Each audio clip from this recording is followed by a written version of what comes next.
Hello everyone, welcome back to my YouTube channel Meena kitchen blog. আজকে আমি তোমাদের কাছে শেয়ার করতে চলে আসলাম মিষ্টি কুমড়ার একটা মুচমুচে দুর্দান্ত স্বাদের পাকোড়ার রেসিপি।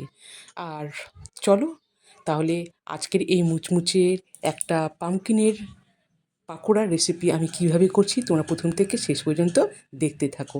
আর এটা কিন্তু গরম গরম ভীষণই ভালো লাগে খেতে।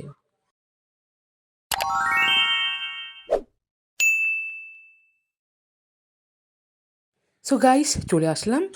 তো সবার প্রথমে আমি এখানে একটা পামকিনের মানে মিষ্টি কুমড়োর পিস নিয়েছি। আর এইবারে আমি এই মিষ্টি কুমড়োর উপরে থাকা বীজগুলো আমি ছাড়িয়ে নিব। আর এইখানে যে খোসাটা আছে এই খোসাটাকেও আমি ভালো করে ছাড়িয়ে নিব। সো ফ্রেন্ডস, ফিরে আসলাম কিছুক্ষণ পর। আর দেখো এইখানে আমি মিষ্টি কুমড়োর পিসগুলোকে এইভাবে কেটে নিয়েছি। তোমরা চাইলে এটা আরও লম্বা করেও কেটে নিতে পারো। আর এইভাবে আমি পাতলা করে প্রত্যেকটা কিন্তু মিষ্টি কুমড়োর পিসগুলোকে এইভাবে কেটে নিয়েছি। তাহলে চলো এরপরের ধাপ তোমাদেরকে দেখাচ্ছি।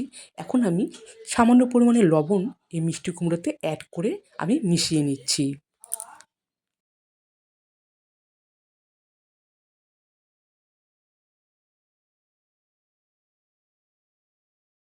এরপরে চলে আসলাম, এখানে আমি একটা পাত্র নিয়েছি। এই পাত্রে দিয়ে দিলাম 1 কাপের পরিমাণ অনুযায়ী বেসন। বেসন দেওয়ার পরে আমি এখন এখানে হাফ কাপ দিয়ে দিচ্ছি চালের গুঁড়ো। দিয়ে দিচ্ছি স্বাদ অনুযায়ী লবণ। দিয়ে দিচ্ছি চিনি। এখানে আছে কালো জিরে, হলুদ গুঁড়ো, সামান্য পরিমাণে দিয়ে দিচ্ছি লঙ্কার গুঁড়ো।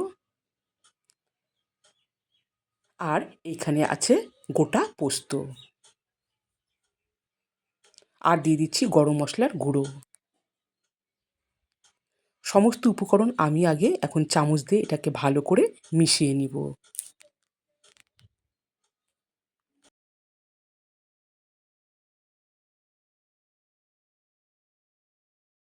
এরপরে আমি এখন অল্প অল্প করে জল দিয়ে এই বেসনের ব্যাটারটাকে বানিয়ে নিব।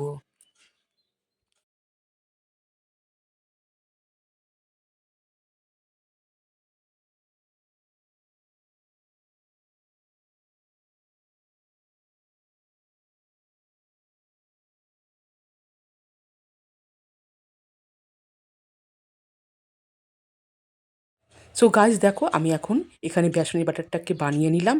আর এটা কিন্তু দেখো তোমরা দেখে বুঝতেই পারছো বেশ ঘনও না আবার পাতলাও না। সম্পূর্ণভাবে ব্যাটার মেশানোর পর আমি এখন এতে দিয়ে দিচ্ছি সামান্য পরিমাণে বেকিং পাউডার। বেকিং পাউডার দিয়ে আবারও এই ব্যাটারটাকে ভালো করে আমি মিশিয়ে নিব।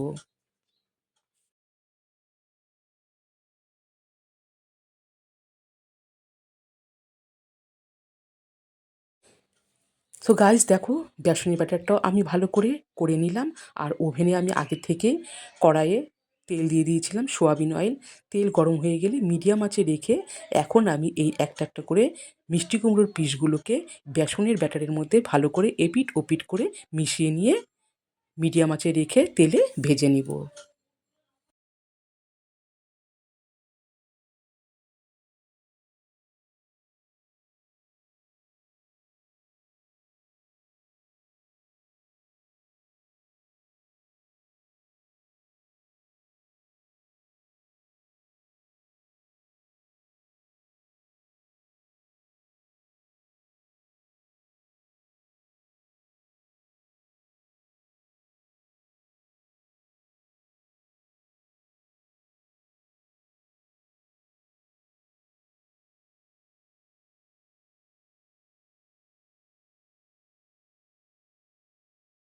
সো ফ্রেন্ডস, দেখো মিষ্টি কুমড়োর পাকোড়াগুলো রেডি।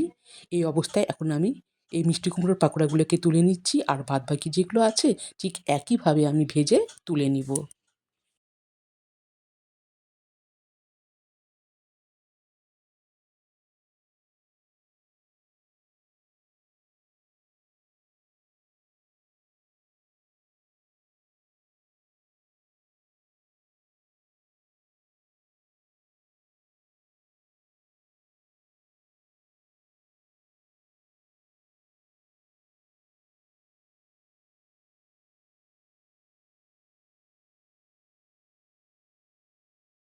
তাহলে রেডি হয়ে গেল পামকিনের পাকোড়া। আর চলো তাহলে আজকের এই রেসিপিটা কেমন হয়েছে তোমরা তো দেখতেই পেলে। আর এটা কতটা ক্রাঞ্চি হয় তোমাদেরকে আমি ভেঙে দেখাচ্ছি। গরম গরম খেতে তো ভীষণই এটা টেস্টিও হয় পামকিন পাকোড়া। সো ফ্রেন্ডস, আজকের এই একটা সিম্পল রেসিপি, একটা পামকিনের পাকোড়া তোমাদের কেমন লেগেছে অবশ্যই কিন্তু কমেন্ট করে জানাবে। আর যারা তোমরা যেখান থেকে দূর থেকে তোমরা যেখান থেকে দেখছো, প্লিজ বেশি বেশি করে তোমরা লাইক কমেন্ট এবং শেয়ার করে দিও। আর প্লিজ আমার চ্যানেলটিকে সাবস্ক্রাইব করে দিয়ে পাশে থেকো। সবাই ভালো থেকো, সুস্থ থেকো। টাটা।